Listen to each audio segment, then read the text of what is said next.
ഇന്ന് തന്നെ ഡൗൺലോഡ് ചെയ്യൂ. കാണൂ നിങ്ങളുടെ ഫേവറേറ്റ് ഷോസ്.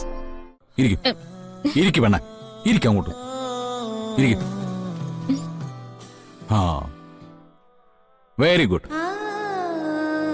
ഇനി മുതല് ഞാൻ എത്ര ഉയരത്തിലാണോ അതേ ഉയരത്തിൽ തന്നെ ആയിരിക്കണം എന്റെ ഭാര്യയും. സർ, പക്ഷേ സാറിന്റെ വിവാഹത്തിന് ഞങ്ങളെ ക്ഷണിച്ചില്ല എന്നുള്ളത് ഞങ്ങളുടെ ഒരു പരാതി തന്നെയാണ്. I am really sorry guys. ഞങ്ങളുടെ കല്യാണം നടന്നത് അത്ര ഒരു സിറ്റുവേഷനില്ല. പിന്നെ നിങ്ങളിൽ ചിലർക്കെങ്കിലും അതറിയാം.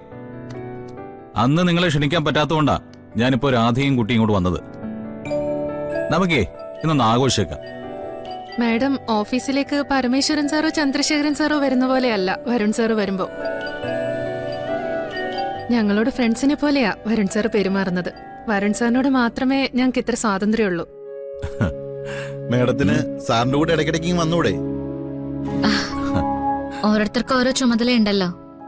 വരുണിന്റെ ചുമതല ഇവിടെയാ, എന്റെ ചുമതല കണിമംഗലത്തെ വീട്ടിലും. സർ, മാഡവും സാറും തമ്മിൽ നല്ല ചേർച്ചയാ. മിസ്റ്റർ വിനോദ്, ഇത് നിങ്ങൾ എന്നോട് രഹസ്യമായിട്ട് പറയേണ്ട കാര്യമല്ല. അല്പം ഉറക്കെ എല്ലാവരും കേൾക്കെ തന്നെ ഈ കാര്യങ്ങൾ പറഞ്ഞോ. അല്ല, മാഡവും സാറും തമ്മിൽ നല്ല ചേർച്ചയുണ്ടെന്ന് പറയായിരുന്നു. അതെല്ലാവരും എഗ്രി ചെയ്യുന്നില്ലേ? തീർച്ചയായിട്ടും മാഡം സാറിന് ചേരുന്ന പാർട്ണർ തന്നെയാ. ഓ, താങ്ക് യു. അപ്പൊ ഓക്കെ ഗൈസ്, എല്ലാരും സീറ്റിലേക്ക് മടങ്ങിക്കോളൂ. തൽക്കാലം കുറച്ചു സമയം ഞാനും രാധ ഇവിടെ തന്നെ കാണും. അത് കഴിഞ്ഞ ഒരു ചെറിയ ട്രീറ്റ്. സോ നമുക്ക് ആ സമയം സംസാരിക്കാം. നടക്കട്ടെ. വരാധിക.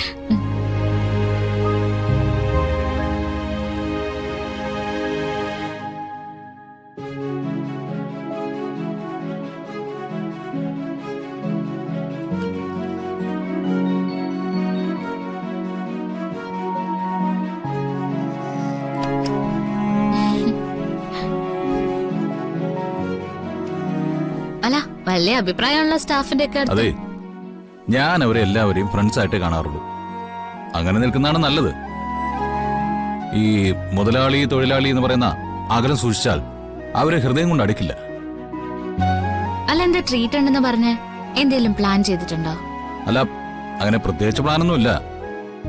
എല്ലാവർക്കും കുറച്ച് സ്വീറ്റ്സ് കൊടുക്കാന്ന് കരുതി. പിന്നെ ഒരു ദിവസം എല്ലാരും കൂടി വിളിച്ച് ഒരു പാർട്ടിയും കൊടുത്തേക്കാം. എന്താ? ആയിക്കോട്ടെ. പിന്നെ അതെ, അപ്പൊ ഒരു കാര്യം ചെയ്യ്. ദേ, രാധിക മാഡം ഐശ്വര്യമായിട്ടാ സീറ്റിലേക്ക് വരുന്നേ. ഏത് സീറ്റില്? ദേ, ഈ സീറ്റില്, കണിമംഗലത്തിന്റെ MD കസേരയില്.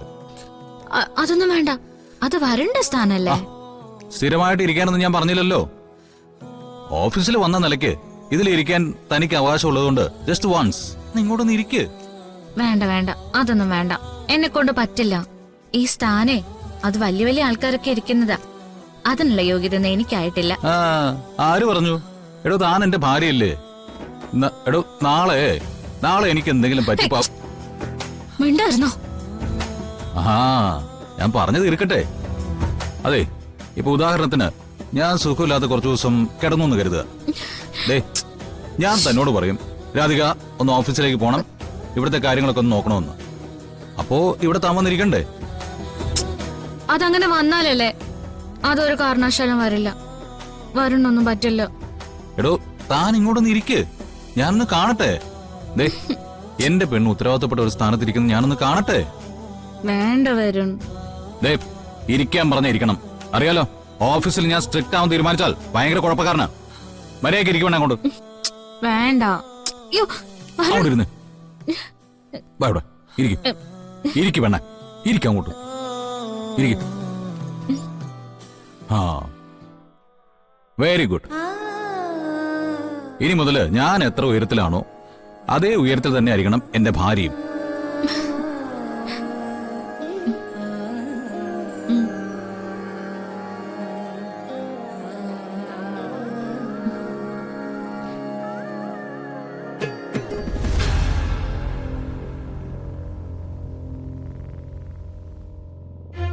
ആ നാടോടികളുടെ പെരുമാറ്റത്തില് എന്തോ കുഴപ്പമുണ്ട്.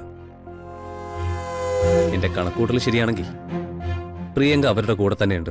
ആ സ്ത്രീക്ക് ഭ്രാന്തല്ലേ ഗൗതം? അവര് പറയുന്നത് കേട്ട് ഇങ്ങനെ ഒരു അന്വേഷണത്തിനൊക്കെ ഇറങ്ങിത്തിരിക്കാന്ന് പറഞ്ഞ അതും ചത്തുപോയൊരു പെണ്ണെ കുറിച്ച്. അവർക്ക് ഭ്രാന്താണെന്ന് പറയാൻ എളുപ്പോ. പക്ഷേ ഈ കാര്യം അവര് ഇതിനു മുമ്പേ ഒരിക്കൽ പറഞ്ഞിട്ടുള്ളതാ.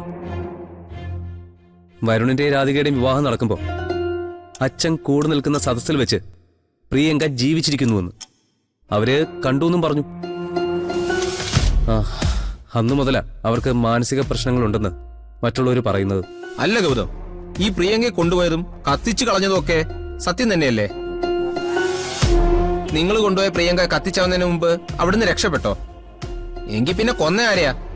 എടാ, അങ്ങനെ ചോദ്യങ്ങൾ ചോദിക്കാനാണെങ്കിൽ ഈ പ്രശ്നം ഒരിടത്തും എത്തില്ല. ഞാൻ ആ മുത്തശ്ശിയെ വിശ്വസിക്കാൻ കാരണം എന്താണെന്നറിയോ? അച്ഛൻ ജയിലിൽ കിടക്കുന്ന കാര്യം, പ്രിയങ്ക ജീവിച്ചിരിക്കുന്നു എന്നുള്ള കാര്യം കോടതിയിൽ തെളിയിച്ചാൽ അച്ഛൻ തിരിച്ചു വരുമെന്നുള്ള കാര്യം, പിന്നെ രാധികയോടും വരുണിനോടും എനിക്കും മറ്റുള്ളവർക്കും ഉള്ള പക, എല്ലാം കൃത്യമായിട്ട് ആ സ്ത്രീക്ക് ഓർമ്മയുണ്ട്.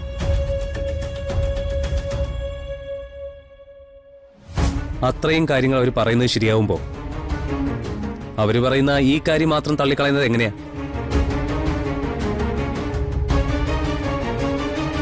അതിന്റെ കൂടെ നാടോടികളുടെ പെരുമാറ്റം കൂടി ചിന്തിക്കുമ്പോ അവര് പറയുന്നത് പോലെ എന്തോ ഒന്ന് സംഭവിച്ചിട്ടുണ്ട്. ഗൗതം, ഈ നാടോടികളുടെ പെരുമാറ്റം നോക്കണ്ട. അവന്മാര് മേഞ്ഞു കിടക്കുന്ന സ്ഥലത്തേക്ക് പുറത്തുനിന്ന് ഒരുത്തൻ ചെന്നാ അവന്മാര് കാക്ക ആർക്കുന്ന പോലെ ആർക്കും, കൊത്തി ഓടിക്കാൻ ശ്രമിക്കുകയും ചെയ്യും. നിങ്ങളുടെ തർക്കങ്ങളൊക്കെ ഞാൻ സമ്മതിച്ചു. നിങ്ങൾ എന്നോടൊന്ന് വരാൻ തയ്യാറാണോ? എനിക്ക് മനസ്സിൽ തോന്നിയ സംശയം ഒന്ന് തീർക്കണമല്ലോ. അതിപ്പോ എന്ത് കാര്യത്തിന് വിളിച്ചാലാ ഞങ്ങള് വരാത്തത്? എടാ, അവളെ തേടി നാടോട്ടികളുടെ കുടിയിൽ പോണോ അതോ വേറെ എവിടെയെങ്കിലും പോണോ? അതൊക്കെ നീ ഫിക്സ് ചെയ്യ്, ഞങ്ങൾ നിന്റെ കൂടെ ഉണ്ടാവും. എങ്കിൽ ഇന്ന് രാത്രി നമ്മൾ അവിടെ പോകുന്നു. അവൾ അവരുടെ കൂടാരത്തിലുണ്ടെങ്കിൽ അവളെയും കൊണ്ടേ നമ്മൾ തിരിച്ചു വരും. സർവ്വ സ്വാതന്ത്ര്യങ്ങളും കൈനിറയെ കാശും തന്ന് അച്ഛനെന്നെ കൊണ്ടു നടക്കുന്നത് ഒരുപാട് പ്രതീക്ഷകളോടെ. എന്നിട്ടും അച്ഛനൊരു വീഴ്ച വന്നപ്പോൾ ഒന്നും ചെയ്യാൻ എനിക്ക് പറ്റിയില്ല. അച്ഛൻ പുറത്തിറങ്ങുന്നതിന് ഞാൻ കാരണമാവുമെങ്കിൽ അതിലും വലിയൊരു കാര്യം അച്ഛനോട് എനിക്ക് ചെയ്യാനില്ല. ഗൗതം, നിനക്ക് മാത്രമല്ല, സാറ് ഞങ്ങൾക്കും വേണ്ടപ്പെട്ട ആളാ. ഞങ്ങളെയൊക്കെ സാറ് പല വിധത്തിൽ സഹായിച്ചിട്ടുണ്ട്.